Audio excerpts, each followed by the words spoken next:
नमस्कार, जय हिंद, वंदे मातरम। आप सभी का स्वागत है IAS lifestyle academy daily current affair analysis में, जहां पे जो भी बच्चे यूपीएससी सिविल सर्विस एग्जामिनेशन की प्रिपरेशन कर रहे हैं उनके लिए हम द हिंदू में जो भी इंफॉर्मेटिव एडिटोरियल आर्टिकल होते हैं या न्यूज होती है उनका हम एनालिसिस करते हैं। सबसे पहली न्यूज है वो है अप्रैल जीएसटी कलेक्शन को लेके, जो है 2.10 overall high GST collection, goods and service collection in all over year and from last year. मतलब आप कंपैरिजन देख सकते हैं कि पिछले ईयर या उससे भी पहले जो अप्रैल का टैक्स रेवेन्यू था उससे भी ज्यादा हुआ है और सबसे ज्यादा हुआ है। तो इसके बारे में जीएसटी, ये जो कलेक्शन की बात करते हैं वो है indirect, indirect March and April specify time होता है जब हम इनडायरेक्ट, इनडायरेक्ट हर महीने होता है जबकि डायरेक्ट है वो एन्युअली होता है। हमारा फाइनेंशियल अप्रैल से मार्च होता है, उसके बाद भी फाइलिंग होता है। और ये है अपना इनडायरेक्ट जीएसटी तो आता ही रहता है, तो उसमें हम काफी टाइम से अपने पुराने जो करंट अफेयर लेक्चर है वहां पे हम बात कर चुके हैं कि हम जो भी सिंगल चीजें लेते हैं, खाने पीने की पैकेट फूड या कुछ भी जिसमें जीएसटी लगता हो 5%, 12%, 18% और 28%, तो हम ये सारा जो जीएसटी है, ठीक है, इसमें हम डेली जो चीजें इस्तेमाल करते हैं उसका डायरेक्ट जीएसटी हमारे जगह जो कंपनी या जिस भी विक्रेता से हम सामान खरीदते हैं उसके थ्रू गवर्नमेंट तक पहुंचता है।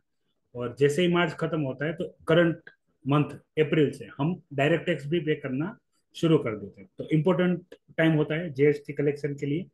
और रिकॉर्ड ब्रेक कलेक्शन हुआ है, इससे क्या सब, इससे पॉजिटिव बात क्या हो सकती है कि भाई सरकार की जो रिफॉर्म है वो टैक्स कलेक्शन को लेके वो अच्छे है और हम इसमें ग्रोथ कर रहे हैं। इससे एक बेनिफिट ये हो सकता है कि हम जैसे अगले साल जाएंगे, हम जब बजट की बात करेंगे तो बजट में हम काफी सारी जो चीजें होंगी उसमें टैक्स रिलैक्सेशन दे सकते हैं, हमको टैक्स बढ़ाना नहीं पड़ेगा और इसमें भी हम रिफॉर्म कर सकते हैं।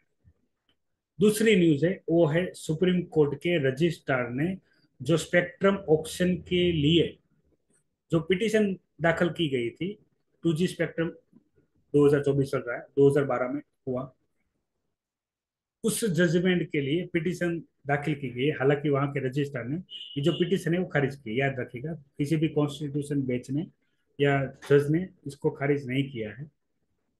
जो रजिस्टर होता है उसके पास पावर रहती है कि अगर आप कोई पिटीशन कर रहे हो और उस पिटीशन में कुछ नया अपडेट नहीं है या कुछ इम्पोर्टेंस नहीं है तो इससे कोर्ट का समय बराबर बिगड़े में, इस चीज को ध्यान में रखते हुए रजिस्ट्रार के पास पावर रहती है जो किसी भी केस को खारिज कर सकता है।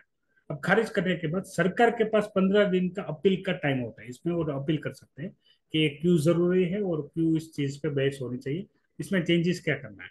अब चेंजेस ये है कि government try to reform spectrum auction. अभी सिस्टम क्या चल रहा है, 2G स्पेक्ट्रम 2012 में जो हुआ था उसके बाद, कि भाई हम कभी भी जब स्पेक्ट्रम देंगे ना तो हम स्पेक्ट्रम का करके ऑक्शन, ठीक है, यानी बोली होगी, जो भी ज्यादा बोली देगा उसको हम स्पेक्ट्रम सेल करेंगे। तो इसमें हम विथाउट ऑक्शन हम डायरेक्ट स्पेक्ट्रम अलोकेशन कर सकते हैं कि नहीं कर सकते। और ये करने के लिए जो लास्ट जजमेंट था 2G स्पेक्ट्रम वाला सुप्रीम कोर्ट का वो है, और उसके, और वो 2G स्पेक्ट्रम के लिए था। अभी अभी जो स्पेक्ट्रम होते हैं वो सैटेलाइट स्पेक्ट्रम होते हैं। तो उसके मद्देनजर रखते हुए क्या हमको ये पॉलिसी रिफॉर्म करनी चाहिए कि नहीं चाहिए, इसके लिए पिटीशन दाखिल की गई थी, हालांकि वो रिजेक्ट हो गई है। ठीक है, 15 दिन में सरकार इस चीज को क्यों ध्यान देना चाहिए उसके ऊपर भारी इंफॉर्मेशन लेके आएगी और तब वो उसका हम जजमेंट जो भी होगा वो देखेंगे। हम अभी देख क्यों रहे हैं, तो हम अभी इसलिए देख रहे हैं क्योंकि अभी ये न्यूज में है।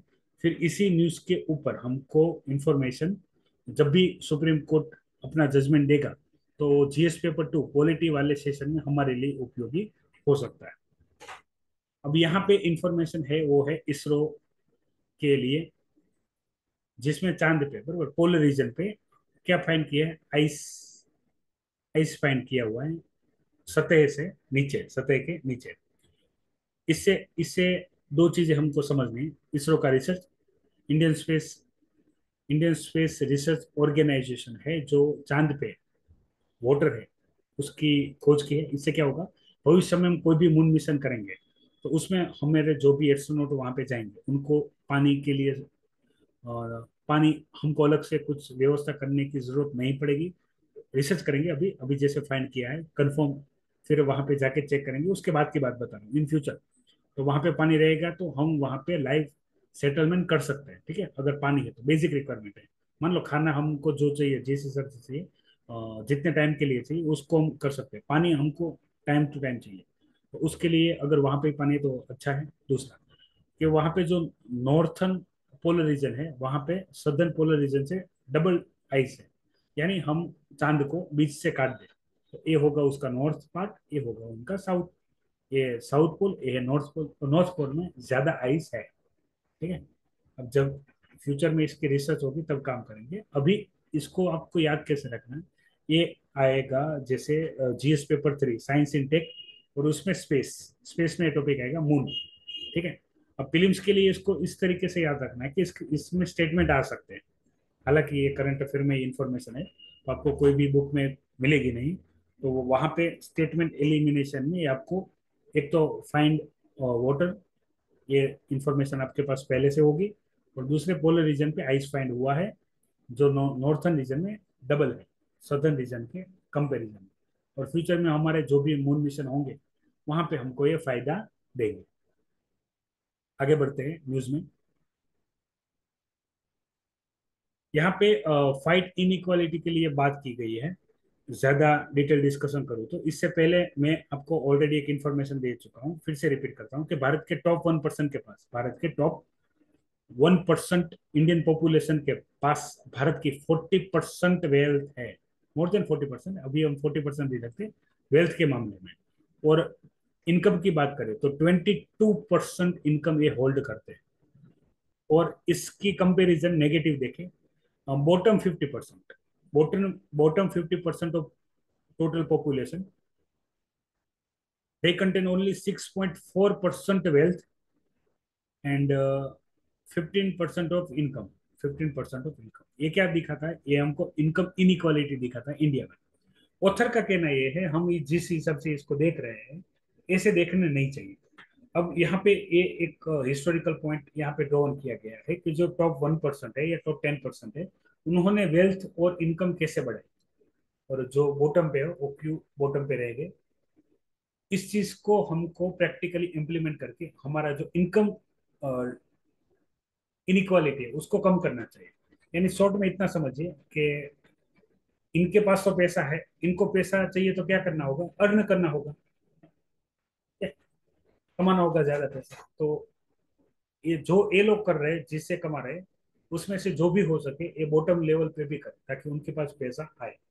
दूसरा चीज क्या होता है, गवर्नमेंट जैसे काफी सारी कंट्री में ऐसा हो सकता है कि भाई जो टॉप रिचेस्ट पर्सन होते हैं वो काफी सारा डोनेशन देते हैं गवर्नमेंट को, ताकि ये पैसा वो जो बॉटम पे है सोशल वेलफेयर के अंदर दे सके।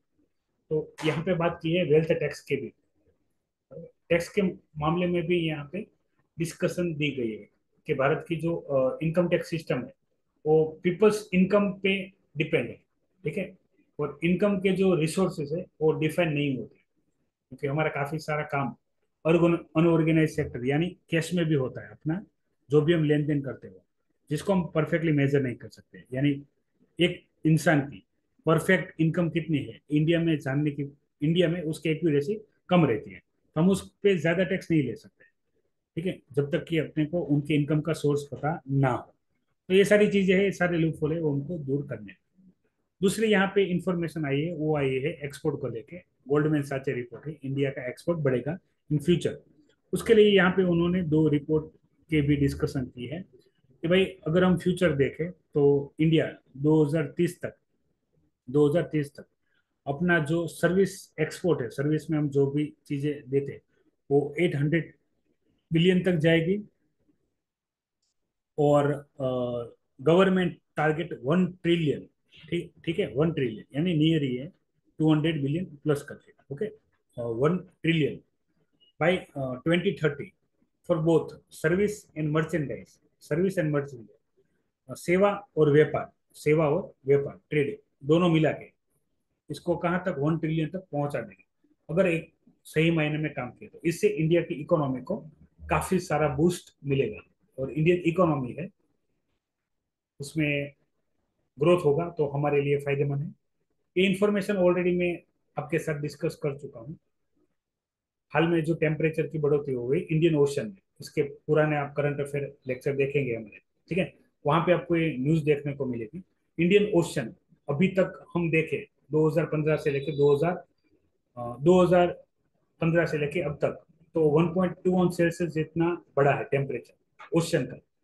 लेकिन अभी हम 2100 तक, 2100 में साल तक देखें तो टेम्परेचर 1.7 ऑन सेल्सियस से 3.8 की बढ़ोतरी हो सकती है, जो काफी सारा गर्मी प्रोड्यूस करेगा। इससे इससे प्रॉब्लम क्या होगी? इससे प्रॉब्लम होगी हीट वेव्स की। इससे प्रॉब्लम होगी क्लाइमेट चेंज की, जो रेन पैटर्न है वो चेंज हो जाएगी। रेन पैटर्न क्या होगी? चेंज होगी। दूसरी दिक्कतें क्या आ सकती है? सी लेवल राइज होगा, टेम्परेचर जितना बढ़ेगा उतना ग्लेशियर है, आइस है, वो मेल्ट होगा, सी लेवल राइज होगा, तो हमारी जितनी भी कोस्टल रीजन है वो कोस्टल रीजन पानी में चले जाएगी, और काफी सारे आइलैंड है उसका हमको लॉस होगा। और ओशन एसिडिफिकेशन बढ़ोतरी होगी। Oceanography geography topic GS paper 1, और ये सारा topic GS paper 3, environment, ecology, climate change, heat waves, इन सारे टॉपिक को क्या करेगा? कनेक्ट करेगा। क्वेश्चन आ सकता है। आगे बढ़ते हैं इस न्यूज से। अभी ये न्यूज आप याद रखिएगा, ये न्यूज क्या है? तो डीजीसीए जो है, Director General of Civil Aviation, उन्होंने क्या किया था, जो गो फर्स्ट कंपनी है, ठीक है, और लॉस पे काम कर रही है, और गो फर्स्ट कंपनी जो लॉस कर रही है उसके वजह से उसने खुद को ऊपर दिवालिया घोषित किया था। तो दिवालिया घोषित करने पे जो डीजीसीए है वो क्या करती है, इनके जितने भी जो प्लेन होते हैं वो क्या कर लेते हैं, वो प्लेन ले लेते हैं और उनका ऑप्शन कर देते हैं, ताकि उनके ऊपर जितना भी कर्जा है, ठीक है, वो चुका सके। अभी हुआ क्या?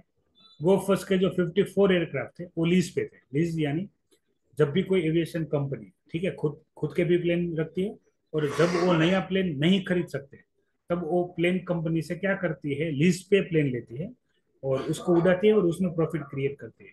तो उन्होंने, जो उनके सब ओनर है, यानी जो भी कंपनी में इंडिया के भी है, इंडिया के आउटसाइड भी है, तो उन सभी को उन्होंने क्या किया है, डीजीसीए को गाइडलाइंस दी है कि भाई आप अपने जो अपने ये 54 प्लेन अपने कंट्रोल में लिए उसको आप रिलीज कीजिए, ठीक है, और इसका कोई अल्टरनेटिव सॉल्यूशन सोचिए। अब ये टॉपिक अपने को जीएस पेपर 2 के लिए इंपॉर्टेंस है। दिल्ली हाईकोर्ट जजमेंट, जितने भी जजमेंट आते हैं दिल्ली हाईकोर्ट या सुप्रीम कोर्ट, वो हमारे लिए काम के होते हैं। और एक इंपॉर्टेंट टॉपिक है, ये टॉपिक है फिशिंग को लेके, फिशिंग अटैक। ये टॉपिक कहाँ पे आता है? ये टॉपिक आता है हमारे जीएस पेपर 3 में। इंटरनल सिक्योरिटी में आता है साइबर सिक्योरिटी। साइबर सिक्योरिटी में इंपॉर्टेंस रहता है फिशिंग अटैक। फिशिंग अटैक क्या है वो समझिए सबसे पहले। तो यहाँ पे स्क्रीन में आप जो देख सकते हैं, ठीक है, एक जनरल पिक्चर है जिसके आप समझ सकते हैं। इसमें क्या रहता है? एक हैकर रहेगा और ये रहेगा आप में या कोई भी टारगेट, जिसके पास से उसको इंफॉर्मेशन लेनी है, जिसके पास से उनको इंफॉर्मेशन लेनी है। तो इसमें क्या करेंगे? ये जो हैकर होगा, ठीक है, वो मेल मैसेज, टेक्स्ट मैसेज या व्हाट्सएप मैसेज सेंड करेगा अपने टारगेट को, ठीक है, और टारगेट वो लिंक फाइंड करेंगे। वो लिंक कैसे भी हो सकती है, उसमें पैसे या दूसरा कोई इंपॉर्टेंट थिंग इस तरीके से टाइटल से हो सकती है। अभी हैकर क्या करेगा?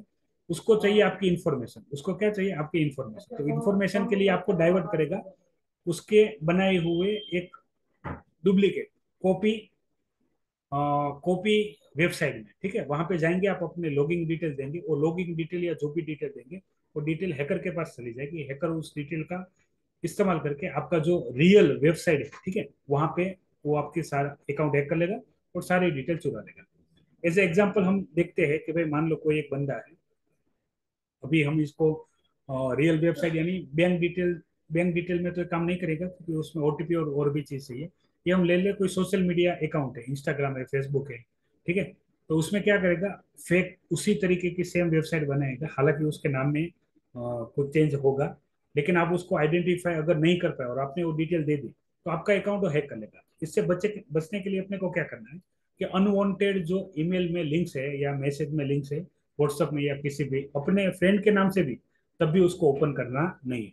ऑथेंटिकेशन चेक करना है। मान लो कि इंस्टाग्राम का अगर पेज है, तो इंस्टाग्राम का स्पेलिंग जो होगा, बराबर, इंस्टाग्राम, ठीक है, ओरिजिनल जो स्पेलिंग होगा उसमें कोई ना कोई चेंज होगा, ठीक है, वो आप आइडेंटिफाई कर सकते हैं। मैसेज में भी आप देख सकते हैं, बैंक के मैसेज के टाइटल कुछ और होते हैं, पर्सनल मैसेज के टाइटल कुछ और होते हैं। उसी तरीके से आप क्या कर सकते हैं, अपना जो सारी डिटेल है, ठीक है, उसको वेरीफाई करके ही काम कर सकते हैं।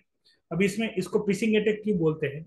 तो जैसे हम फिशिंग करने जाते हैं, फिशिंग फिशिंग में हम क्या करते हैं, हमारा जो जाल होता है उसके आगे जो कांटा होता है उसमें हमने फूड डाला होता है, वो फूड हम रखते हैं पानी में, जो भी मछली आएगी खाएगी वो फंस जाएगी। उसी तरीके से ये होता है, ठीक है।